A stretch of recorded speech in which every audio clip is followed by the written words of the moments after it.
नमस्ते, मेरा नाम है अमित कुमार झा और आज बात करने जा रहे हैं कि रेखा गुप्ता जो अभी कुछ ही दिन हुए उनको मुख्यमंत्री बने हुए, लगभग 12-13 दिन, और इसी 12-13 दिनों में ही उन्होंने इतने सारे फैसले कुछ ले लिया है और कुछ की शुरुआत कर दी है जो केजरीवाल 10 साल की अपनी सरकार में भी नहीं कर पाए।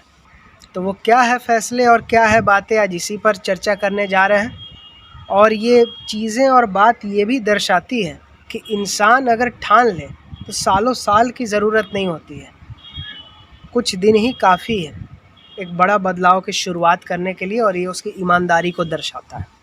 तो पहला जो रेखा गुप्ता ने बड़ा फैसला लिया वो है आयुष्मान भारत को दिल्ली में लागू करना, क्योंकि केजरीवाल सरकार को तो हर चीज़ मोदी और मोदी सरकार का बुरा ही लगता था, डर लगता था कि कहीं वोट ना छीन जाए, तो लागू कभी किया नहीं, लेकिन अब लागू हो चुका है।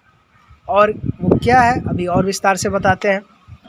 अब आयुष्मान योजना क्या है कि 5 लाख तक का जो इलाज है वो मुफ्त रहेगा, वो सरकार अपना तरफ से कवर करेगी, सरकार उसका पैसा देगी। अब दिल्ली में तो ये लागू था नहीं, तो जितने भी असमर्थ लोग थे जो इलाज के लिए उतना पैसा नहीं था उनके पास, तो उनको कितनी परेशानी होती होगी कि कुछ का तो इलाज भी नहीं हो पाता होगा ढंग से। लेकिन अब ये दिन ख़त्म, क्योंकि आयुष्मान योजना अब लागू हो गई है और 5 लाख तक तो केंद्र सरकार का हुआ, बाकी 5 लाख रेखा गुप्ता की दिल्ली सरकार ने एक्स्ट्रा एक दिया टॉपअप, तो टोटल 10 लाख तक का मुफ्त इलाज दिल्ली में होगा दिल्ली वासियों का, जो कि बहुत अच्छी बात है। अब दूसरा बड़ा फैसला क्या हुआ कि दिल्ली में इतना ज़्यादा प्रदूषण है, कुछ गाड़ियों के वजह से, कुछ जो कंस्ट्रक्शन चलते रहता है उस वजह से, ओवरऑल एक छोटा सा एरिया में इतना ज़्यादा आबादी है कि इतना ज़्यादा प्रदूषण उस वजह से, तो उसको रोकने की एक पॉजिटिव शुरुआत, छोटी शुरुआत, लेकिन छोटी शुरुआतों से ही बड़े चीज़ें भी होती हैं। तो वो ये कि 15 साल तक जितनी पुरानी गाड़ियां हैं उनको पेट्रोल नहीं दिया जाएगा। अब पेट्रोल नहीं मिलेगा तो पानी पे तो चलेगा नहीं, मतलब गाड़ी बदलो। सरकार डायरेक्ट बैन नहीं कर रही है, लेकिन एक तरह से ये मजबूर कर रही है कि बदलो। और भाई 15 साल हो गया किसी गाड़ी को, तो भाई बदलना ही चाहिए, या तो फिर इलेक्ट्रिक गाड़ी खरीद लो। आजकल तो सब्सिडी भी मिल रहा है इलेक्ट्रिक गाड़ियों पर, चाहे अमीर से अमीर हो, गरीब से गरीब हो, सब्सिडी मिल ही रहा है इलेक्ट्रिक गाड़ियों पर। तो एक तो ये हुआ, और इसी के अंदर एक और फैसला है कि ताकि बचपन से ही एक नीचे लेवल से ही एक आए अंदर से कि प्रदूषण रोकना है, कुछ करना है, तो जितने भी स्कूल और विश्वविद्यालय हैं, कॉलेजेस हैं, उनको कहा गया है कि अपना पौधा लगाया करो, पेड़ पौधे लगाओ, साफ़ हवा के लिए इंतज़ाम हो गया। और दूसरा एक मन में आए कि गंदगी नहीं फैलानी है, साफ़ सफाई रखनी है, अपने से कुछ करना है इसके लिए। अब तीसरा फैसला क्या लिया कि यमुना इतनी गंदी थी, गंदगी में ही छठ करना पड़ता था, उसको युद्ध स्तर पे उसको साफ़ करो। अब हालांकि प्रधानमंत्री मोदी ने ये कहा था कि ये बड़ी प्रायोरिटी है, जिसको केजरीवाल ने कहा था अरे इससे वोट थोड़ी मिलता है, गए सरकार से। तो खैर प्रधानमंत्री मोदी ने कहा था इसको साफ़ करेंगे फटाफट, तो प्रधानमंत्री का ऑफिस जो है, मोदी खुद उनका नज़र बना हुआ है। सरकार बनते ही एलजी का आदेश भी आ गया, जिससे थोड़ी बहुत साफ़ सफाई तो शुरू हो गई। अब सीएम आ गए तो ताबड़तोड़ तरीके से होगा। और शपथ के लेते के साथ में ही रेखा गुप्ता अपने सभी मंत्रियों के साथ आरती में भी शामिल हुई वहाँ। तो मतलब अब यमुना के साफ़ होने का समय आ गया है, यमुना के अब अच्छे दिन सही में आने वाले हैं, और अब होगा छठ खुल के साफ़ सुथरे माहौल में।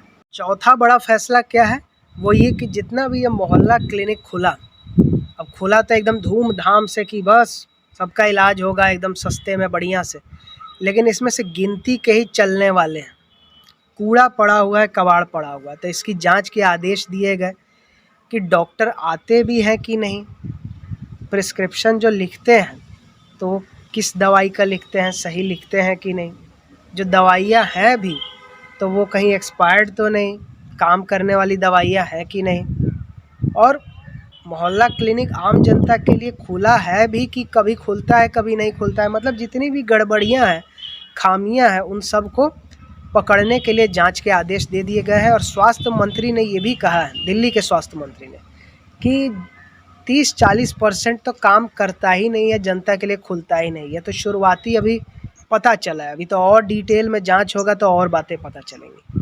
तो मतलब ये हो गया चौथा बड़ा फैसला। एक बोनस फैसला, वो ये कि महिलाओं को जो 2500 रुपये देने का वादा था, ये भी अब इसी मार्च के अंदर में पूरा होने वाला है। अब हालांकि ये वादा एक फ्री भी है, मुफ्त योजना है, एक तरह से कहे रेवड़ी है, लेकिन क्या करें, राजनीति और हमारा समाज ही ऐसा हो चुका है कि बिना रेवड़ी बांटे वो वोट ही नहीं देता है, समर्थन ही नहीं करता है। तो ये योजना भी इसी मार्च में लागू होना शुरू हो जाएगी, तो महिलाओं के बैंक खाते में 2500 रुपया हर महीने पहुंचने लगेगा। और छठा बड़ा फैसला प्रदूषण वाले फैसले से ही जुड़ा हुआ है कि जैसे 15 साल पहले की गाड़ियों को पेट्रोल नहीं मिलेगा, तो मतलब एक तरह से बंद करो, ये सरकार का कहना है। तो उसी के लिए अब बंद करो तो ट्रांसपोर्टेशन तो होना चाहिए पब्लिक के लिए, आम जनता के लिए, जिनके पास गाड़ियाँ नहीं हैं या जिनको तुरंत यहाँ से वहाँ जाना है। तो 11,000 इलेक्ट्रिक बसें शामिल की जाएंगी जल्द, और जितना भी ये CNG और जितना पुराना है उन सभी को 50% को तो हटा दिया गया है अब तक में ही हटा दिया, और बाकी को जल्द ही हटा दिया जाएगा ताकि सारा इलेक्ट्रिक बसें रहे, जिससे 15 साल पुरानी गाड़ियाँ बंद हो वो सही से लागू हो पाए, क्योंकि ज़्यादा से ज़्यादा ट्रांसपोर्टेशन रहेगा। और महिलाओं का जो फ्री बस राइड है वो जारी रहेगा। अब कितना फ़ैसला सही है गलत है ये बात अलग है, लेकिन पॉलिटिक्स में तो चलता है। तो ये हो गया छठा बड़ा फैसला। अब सातवां बड़ा फैसला वो क्या है, वो ये है कि दिल्ली में जैसा कि बताया कि कंस्ट्रक्शन चलते रहता है, तो हालांकि प्रदूषण तो होता है उससे, लेकिन अब घर बनाना और बाकी और चीज़ें बनाना बंद तो नहीं कर देंगे। तो उसके लिए पुलिस की मंजूरी लेनी पड़ती थी, और पुलिस का तो भारत में क्या हिसाब है पता ही है। तो ये सब झंझट और लाग लपेट से दूर रहने के लिए रेखा गुप्ता की जो अमित शाह के साथ अभी हाल ही में मीटिंग हुई, कौन सी मीटिंग, इसमें घुसपैठियों को लेकर एक बड़ी बात की गई। वो कौन सी बात, वो आपको स्क्रीन पे दिख रहा होगा, ऊपर आई बटन में और नीचे डिस्क्रिप्शन में लिंक दिया हुआ है, देखिए और पता चलेगा, क्योंकि बहुत ज़रूरी बात है। तो उसी मीटिंग में ये फैसला हुआ कि दिल्ली पुलिस से अब आदेश लेने का कोई ज़रूरत नहीं है, अपना जाओ, जो भी ज़रूरी दस्तावेज़ है जिनको दिखाना है अपना दिखाओ, और बिल्डिंग बनाने का काम शुरू करो। पुलिस का परमिशन का एडिशनल कोई ज़रूरत नहीं है। तो इससे क्या होगा, कंस्ट्रक्शन में तेज़ी आएगी, विकास जल्द से जल्द होगा, और प्रदूषण रोकने के कार्यक्रम चल ही रहे हैं, तो प्रदूषण भी रुका, विकास भी होगा। अब आठवां बड़ा फैसला क्या है, तो वो फैसला ये है कि केजरीवाल और डमी CM आतिशी के टाइम में जितने भी अफसरों का, अधिकारियों का ट्रांसफ़र हुआ अपने मूल विभाग से दूसरे विभाग में तड़ातड़, तो उन जो भी ट्रांसफ़र है उस सबको खारिज किया गया, और जितने भी वो अधिकारी थे जिनका ट्रांसफ़र दूसरे विभाग में हुआ उनको वापस अपने मूल विभाग में भेजा गया कि आओ वहाँ पे फिर से काम करना शुरू करो। और जो डमी CM आतिशी, उन्होंने जो अपना पर्सनल स्टाफ रखा हुआ था उन सब को भी हटा दिया गया, कि मतलब अब CM पद ख़त्म, तब तुम्हारा स्टाफ क्यों रहेगा, जाओ यहाँ से। नौवां बड़ा फैसला क्या है कि जो सरकार में फिजूल खर्ची चलती रहती थी, मतलब घोटाले का एक स्कोप बना रहता, तो उसको कम से कम करने के लिए ये है कि जितना भी 1 करोड़ से ज़्यादा का खर्च है, जितना भी दिल्ली सरकार का कोई भी विभाग हो, अगर उसको करना है तो उसको फाइनेंस डिपार्टमेंट मतलब वित्त विभाग से पूछना पड़ेगा, परमिशन लेना पड़ेगा, तभी वो खर्चा कर पाएगा। तो मतलब ये सरकार की फिजूल खर्ची इससे होगी कम। तो ये हो गया 9वां बड़ा फैसला। और 10वां बड़ा फैसला, जो सबसे बड़ा फैसला है इन सभी में से, जिसका आगे दूरगामी परिणाम होने वाला है, वो ये है कि CAG रिपोर्ट 14 की 14 पेंडिंग पड़ी हुई थी, और कहा था रेखा गुप्ता और भाजपा वालों ने, सरकार बनी और जैसे सेशन शुरू होगा उसी समय से पेश होना भी शुरू हो जाएगा CAG रिपोर्ट, जो कि हो चुका।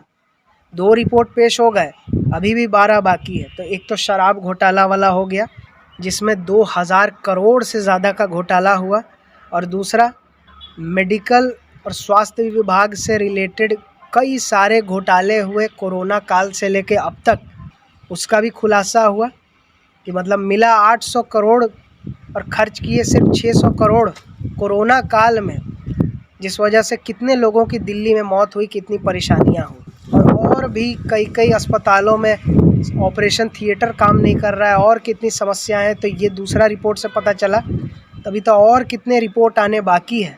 और इन्हीं सब से डर के ऐसा लगता है कि केजरीवाल जी चल दिए पंजाब, तपस्या करने। अब क्या तपस्या है, क्या करने गए हैं पंजाब, ऊपर आई बटन में दिख रहा होगा और नीचे डिस्क्रिप्शन में भी दिख रहा होगा, इसमें डिटेल में बताए हैं। इन्हीं सब ताबड़तोड़ फैसलों के वजह से ही जितने भी ये आम आदमी पार्टी के विधायक है, चाहे आतिशी हो या जो भी और लोग हों, वो जो विधानसभा में इतना नाटक नौटंकी कर रहे हैं और केजरीवाल जो साइलेंट हो गए हैं पंजाब जाने की तैयारी में, वो यही है कि भाई काम करने से एक तो रुतबा बढ़ रहा है, केजरीवाल सरकार के जो कांड है बाहर आ रहे हैं, बदनामी हो रही है, तो भाई हंगामा करके चुप कराओ, इसलिए ये सब हंगामा भी हो रहा है। तो रेखा गुप्ता के इन सभी फैसलों से उन्होंने ये तो साबित कर दिया है कि वो फ्लावर नहीं है, वो फायर है और ईमानदार व्यक्ति है। जो काम करना है तो करना है, उसमें कोई लाग लपेट टाइम पास करने का नहीं है। तो केजरीवाल और उनके जितने भी मंडली है उनके बुरे दिन तो भाई शुरू। तो वीडियो पसंद आया तो लाइक करें, नहीं आया तो तब तक देखें जब तक पसंद ना आए, उसके बाद लाइक करें। वीडियो को ज़्यादा से ज़्यादा लोगों तक शेयर करें ताकि पता चले कि जो काम 10 साल में नहीं हुआ उससे कई गुना ज़्यादा काम 12 दिन के अंदर शुरू हो गया। और कमेंट करके ये बताएं कि वीडियो आपको कैसा लगा और आगे किस विषय पे देखना चाहेंगे। और चैनल सब्सक्राइब करके द अवेयर आर्मी का हिस्सा बने ताकि कोई आपको बेवकूफ़ ना बना सके। खबरें शॉर्ट में लेकिन रियल अंदाज में, सही अंदाज में यही देखने को आपको मिलेंगी। और वीडियो देखने के लिए बहुत धन्यवाद।